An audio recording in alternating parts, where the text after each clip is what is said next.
Our nuclear revenge. My fiancé cheated with several men, including a sex offender, so I took my revenge.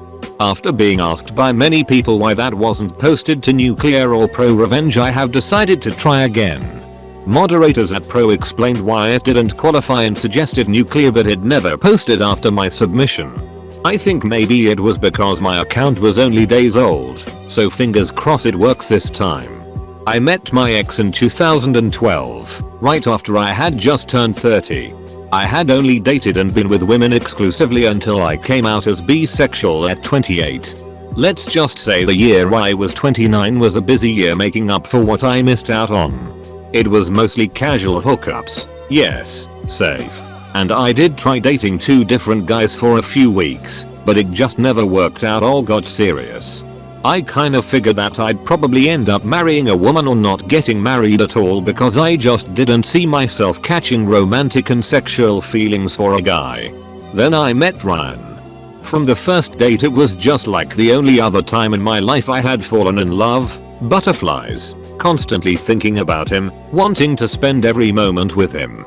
He fell for me hard too and we became an item, though he did say while he considered my bisexuality a turn on, because he had a thing for straight guys. It also gave him pause because of my desires for the opposite sex and his concern it may lead me astray.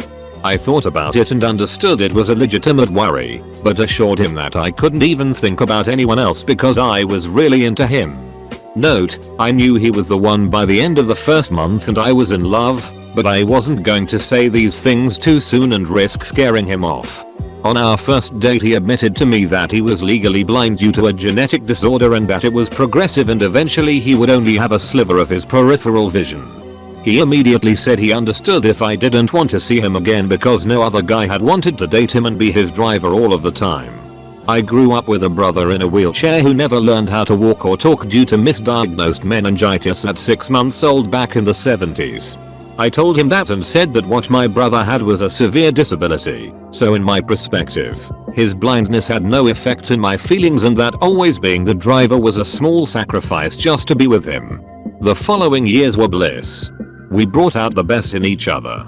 My family, who was surprised, but very supportive when I came out, adored Ryan and treated him like family and said that I acted happier since we'd been together.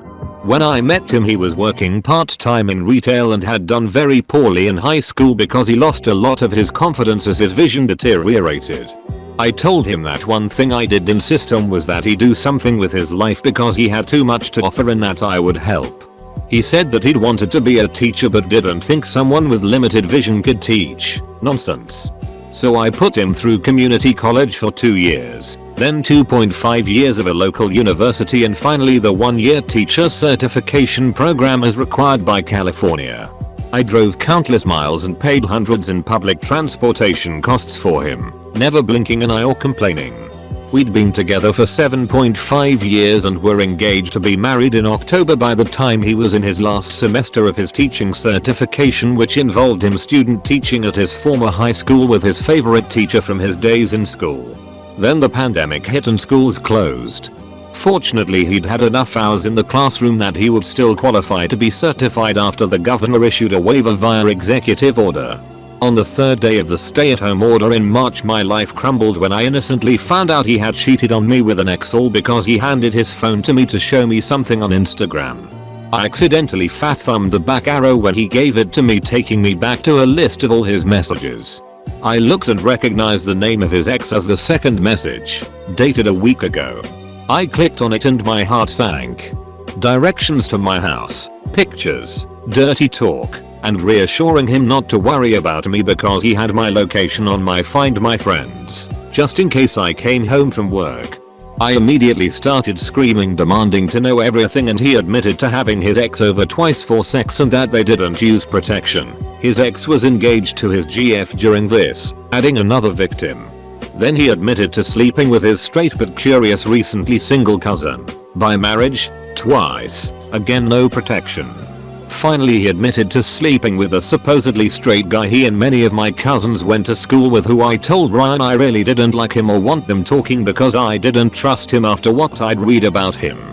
Since they were never close friends, I didn't feel like this was a big sacrifice or that I was being too controlling, and I assumed that he knew why I and all my cousins felt that way, but didn't bother repeating it. The reason was after high school at age 20 this guy was convicted of sexual assault and penetration with a foreign object against a 16-year-old girl and had gone to jail and required to register as a sex offender for life. Apparently my ex was the only person in his graduating class that hadn't heard that news. All of this happened in my home while I was working. We spent the whole weekend crying, with me asking over and over why and him repeatedly crying and saying he just didn't know and that he felt terrible. Monday comes around and anger started being as common as sadness, and I made a comment that said I was going to pull all the phone records going back the 3 years that AT&T kept them for a fee. Only when he heard that did he admit to one more guy. Some random named Frankie off the gay hookup app Grindr, who was the first guy he cheated with and continued to casually hook up with for nearly 2 years, with the last time being in February, the month before. He told me how it started. Get this, it was the day after his graduation with his BA in May 2018, and he was drunk from celebrating and wanted to have sex. I too had been celebrating with him and said I was too drunk to perform and said I'd make it up the next day, then passed out asleep on the couch.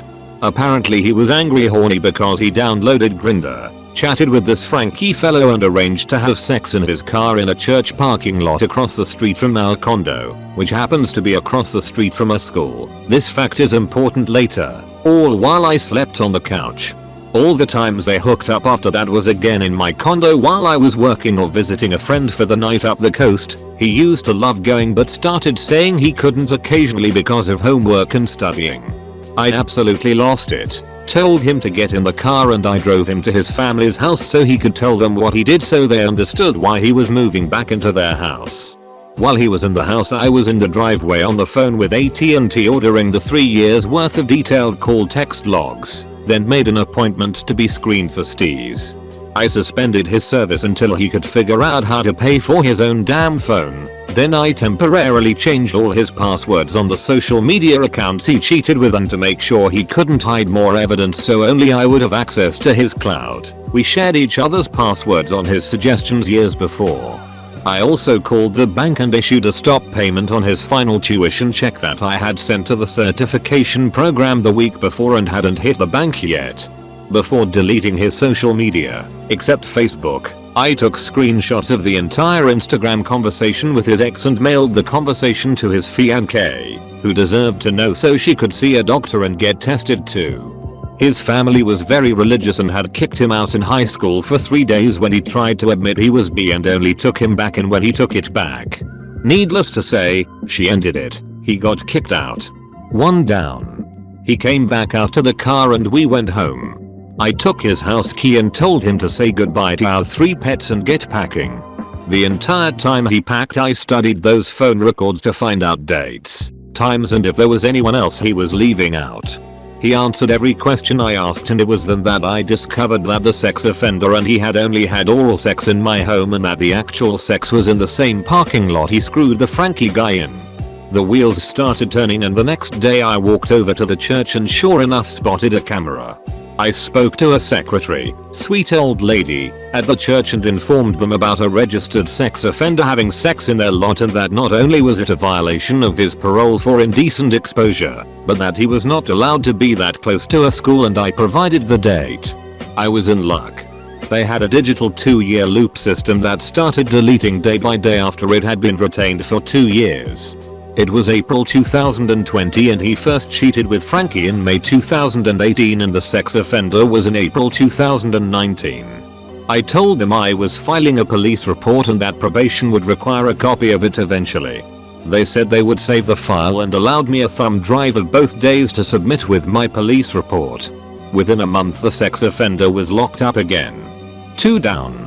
I also filed a police report against the Frankie guy. The police said it was a relatively minor infraction, but since it was across from a school playground and skate park they would follow up, but there would be no jail time. I researched the hell out of Frankie and called him to confront him. He was smug and admitted to knowing about me the whole time. What he didn't know is that I had found out he had a job that required a security clearance and he had several judgments against him and collection agencies had been looking for him. Best $sign I ever spent on a data collection site.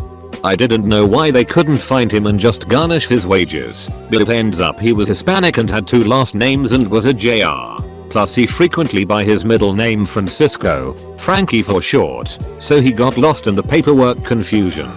I sent a letter to the collection agencies providing his employer and current location and contact info and then sent a copy of the police report about misdemeanor indecent exposure for which he pled guilty and it was a fine with community service, not considered a sex crime. His wages did get garnished, but only for 2 paychecks because the misdemeanor was enough for him to lose his security clearance and get fired. 3 down. Then I contacted Ryan's family on his mother's side pretending to be him from his Facebook account making sure they knew he had fucked his cousin. It spread through the family like wildfire and soon his cousin was contacting me because he couldn't get a hold of Ryan to ask why he would expose what they did. I just laughed and said you shouldn't screw your cousins, especially when they're engaged and that he'd messed around in my house, so now it was my turn for payback. 4 down. Lastly, I had already stopped payment but since he was so close to finishing I was sure his family would bail him out and pay the university. Like I said, indecent exposure is usually a slap on the wrist type misdemeanor. However, I remembered some of the paperwork he signed to be a mandated reporter that you could lose teaching certification for documented acts of moral turpitude. I sent a copy of both police reports from the parking lot with still shots from the security footage clearly showing Ryan's face to the school district he'd been student teaching in and a copy to the Commission on Teacher Credentials. 5th and final down. Admittedly, I did all this out of anger but he shattered my sense of self-worth and made me incredibly bitter and untrusting after years of being generous and supporting him. Everywhere I looked in the town I thought of Ryan and the cheating. I felt a terrible energy in my condo knowing it all happened there. I stayed 9 months and watched all 5 of their lives self-destruct. Then sold my condo, making a nice profit, and relocated to the PNW to start over. One thing that is sad is I found out just recently that his ex whose fiancé broke up with him ended up committing suicide several months after I moved. It is too bad that his family was so close-minded to turn on their own son, but in the end, it's not my fault that he cheated on his fiancé by coming into my home at my fiancé's invitation to cheat. Suicide is never the answer to one's problems and I hope the fiancé he cheated on doesn't blame herself and that only his family does, as they should. TLDR, I emotionally and financially supported my ex through college and his teacher credential program for over 7 years only to discover he had cheated on me with 4 different guys, one of them the day after he graduated and then occasionally for nearly 2 years in my home while I was at work. I took my revenge. My ex lost his career before it even started and our relationship, one AP, a fair partner, lost his job and had bill collectors after him. Another lost his fiancé and was kicked out. A third was humiliated when his entire family found out he had sex with his cousin and the 4th was put in jail for violating probation. Lesson: don't cheat and deceive or fuck around and find out. Update: for those that haven't seen the original post's comments, yes, I did seek therapy. This was 4 years ago and after 18 months of therapy that didn't really help. I was referred to a newer therapy for PTSD called ketamine infusion therapy and it was like magic. In 6 sessions over 3 weeks I was relieved of all my pent up anger and resentment and actually able to trust and date again. I am now happily married and settled in the PNW. Thanks for watching. Please press the like button if you enjoyed and the notification bell next to the subscribe button to never miss another video. Let me know your thoughts below. Bye.